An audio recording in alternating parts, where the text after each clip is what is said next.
Take 3. Hello everybody, video here for you today. These are the retro no recaps of the Curse of Oak Island Season 5, Episodes 7 and 8. Originally aired in December 2017 and January 2018. If you missed my recaps of previous and future episodes, there's a link in the upper right. Let's get into it. Previously, on the Curse of Oak Island, people have been looking for an incredible treasure for 228 years. The geotech engineers return to the island, and the team takes them to Borehole H8, in which they have encountered a large metallic anomaly at 155 feet, and also found 1700s pottery at 190 feet, lower than any documented searches have been. The spoils also contain 2 human bones from 2 different humans. Marty believes H8 is the money pit, and they make preparations to widen the borehole to 50 inches using a steel caisson that will be oscillated through the soil. Researcher Paul Speed visits the war room with the theory that Cornish miners from England created the underground works on the island. They had developed a technique that enabled them to tunnel under the ocean floor, but so close to the surface that they could hear storms. He believes that Sir Francis Drake was the mastermind. Side note, my Uncharted series playlist of my playthroughs of those games, which feature his fictional descendant Nathan Drake, is in the upper right. Back to the actual historical theories. Speed believes that Drake was unable to take all of the Incan and Spanish treasure he had accumulated in the 1500s back to England, so he hid some of it on Oak Island. When Drake died, he was placed in a lead coffin filled with mercury, but that coffin has never been found. Speed thinks that he is buried on Oak Island, and that the metal the team recently hid underground could have been the coffin. Flasks of mercury were previously found by Gilbert Hedden in 1937. Rick says that anything is possible, so they must keep an open mind and continue to research. Gary, Charles, Jack, and Laird metal detect on lot 26 on the western side of the island. It is one of the Samuel Ball lots, which was sold to him by Captain James Anderson, who was a privateer and a double agent during the Revolutionary War. The team has visited a descendant of Anderson, who has a passed down keyring that has a key that opens a chest of the captain's in his possession, but 3 other keys to other chests that he suspects are on Oak Island. Gary passes up digging quite a few non-precious metal items and thinks they should go closer to the shore, where he says is generally the site of the most activity. They see the wall that is different than other walls on Oak Island because it's flat on top. They conjecture that it could be for walking on or a ramp for handling cargo. Gary goes over the wall and finds a clearing that has a depression that is strangely rectangular. It's even easier to see after Jack clears the leaves out of it. Because it is a protected historical site due to the ball connection, digging will require a special permit. After Laird gets that permit, Marty backhoes to bedrock without finding anything. He theorizes that there could have been something buried that Anderson or Ball or someone else dug up. He further says he's not disappointed because they followed through on a lead and can put an X through it.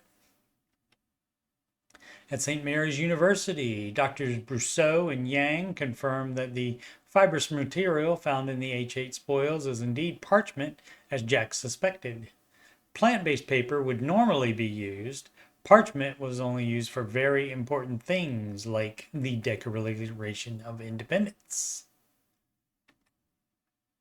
Dr. Brousseau says the leather has textiles in it, and she thinks it's bookbinding material. That prompts thoughts of the theory that William Shakespeare's manuscripts are buried on Oak Island, done by another Bacon. By another Sir Francis Bacon. He was a benefactor of the playwright, and some speculate that Bacon was doing the writing as well. There are other abnormalities in the printing of his plays that theorists say are clues hinting of a treasure buried on an island in the North Atlantic. Also, Drake and Bacon were good friends, and their activity on the island would have been in the 1500s. In the war room, the team gets the information that one of the bones found in H8 is of European lineage, and the other is Middle Eastern. The latter could be more evidence of Knights Templar involvement. The next episode reveals that the carbon dating of the two bones found in H8 is 1682 to 1736 for the Middle Eastern bone and 1678 to 1764 for the European bone. The money pit area has been leveled for stabilization for the heavy equipment that will be used to widen the H8 borehole. On episode 8, the heavy equipment begins to arrive, and the team meets with researcher Doug Kroll, who has been looking into the name in the upper right of the Xena Halpern map, Rochefoucauld.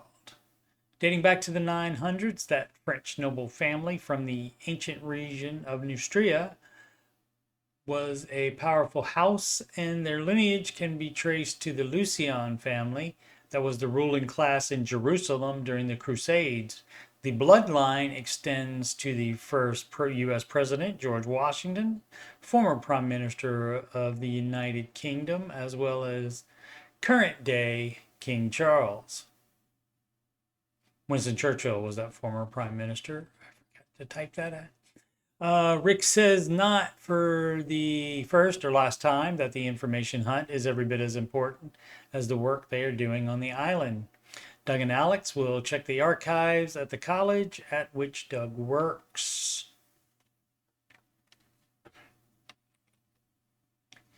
The next day, Gary, Rick, Marty, and Dave return to Lock 16 north of the money pit, where Gary recently found 2 British coins that were dated to the 1600s. Gary finds this small horseshoe. They don't give a better look at it. He also asked about all the wells in the area. Marty says he thinks they are searcher pits. There are theories about there being more than one treasure on the island and in multiple locations. Next, Gary finds this cannonball, small one. And then this coin. There are no visible markings on it, so no guesses as to date or country. They hope cleaning it will provide insight.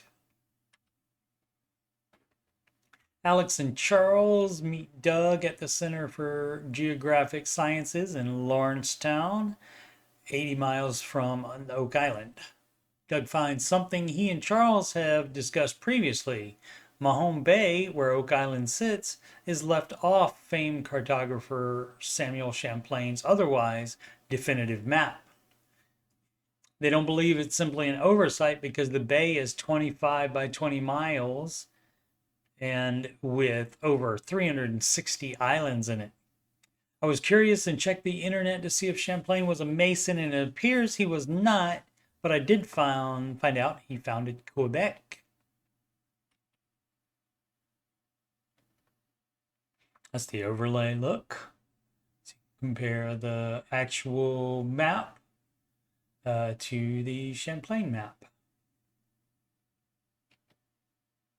Final preparations are being made in the money pit for the widening and excavation of the H8 borehole.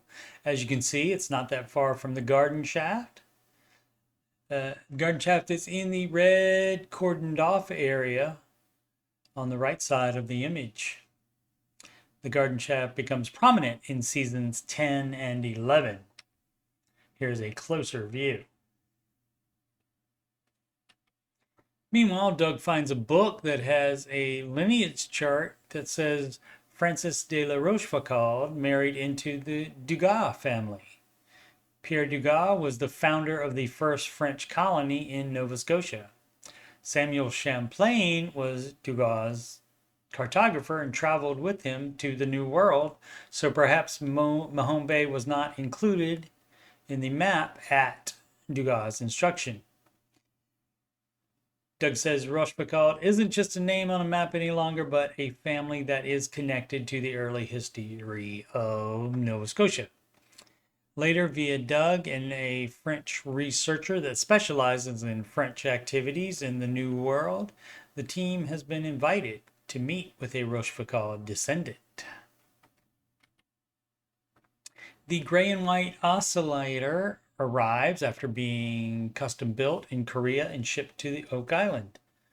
Marty writes, Dan's breakthrough on the caisson, and Jack adds Forever Family, which is what his late brother Drake Tester wrote on a previous caisson. No Cap recaps of season 11 will debut Tuesday late nights, and I'll also continue these retro No Cap recaps of seasons 5 through 8, seasons 1 through 4, and 9 and 10, and the aired episodes of season 11 are already done. Upcoming streams: Ramsey Coach with Coach Steve Money, most Saturdays, 8 p.m. Eastern, 7 Central, and the Ramsey Show After Show January 15th, right after the Ramsey Show video on YouTube ends at 6 p.m. Eastern Time, 5 Central. I'll also be continuing streams of the 2006 Tomb Raider Legend game and the 2 subsequent games, Tomb Raider Anniversary, which is a remake of the first Tomb Raider game, and Tomb Raider Underworld, which is a direct sequel to Legend. I will also be streaming the new mod for Portal 2, which is a prequel to Portal 2 called Revolution. Once again, I'm Coach Steve Money, Ramsey Solutions Certified Financial Coach. And if you've got money problems or you just want to make sure you're on the right track, you can schedule a free financial coaching consultation / assessment with me at calendly.com/Coach Steve Money. This is a video conferencing appointment, so you can do that from anywhere in the world, even Oak Island. Email about coaching or anything on my YouTube channel at CoachSteveMoney@gmail.com. Channel donations, go to paypal.me/CoachSteveMoney. Or if you don't want to sign up for PayPal, you can just send a Walmart gift card to CoachSteveMoney@gmail.com. Add me on the gram at Coach Steve Money. YouTube channel is youtube.com/Coach Steve Money. As always, thank you for your support. Thank you so much for subscribing, liking, and commenting.